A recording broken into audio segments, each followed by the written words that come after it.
တလဲမူဒါနာလီကစင်ရလို့အလူငါအလူအမားတို့စိတ်တူကိုတူအလူမတွန့်လို့တဲ့အလူပုပ်ကိုရေးမနေရအောင်တာရုခေါ်တဲ့လူ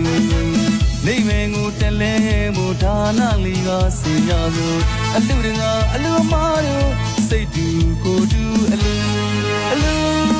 မတွန့်လို့တဲ့အလူပုပ်ကိုရေးမနေရအောင်တာရုခေါ်တဲ့လူရမကောင်းပြောမရှာတရားတွေတဖွာဖွာပီတိတွေနဲ့ပြောနေကြတဲ့လူ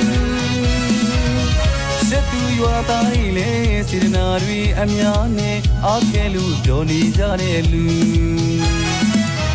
လောကဒါနာတွေနဲ့ဝိုင်းဝန်းလို့ကူညီကြတူဒီလူ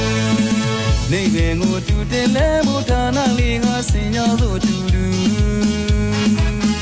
မြို့ရှိစင်ဦးသားလေးကျွန်တော်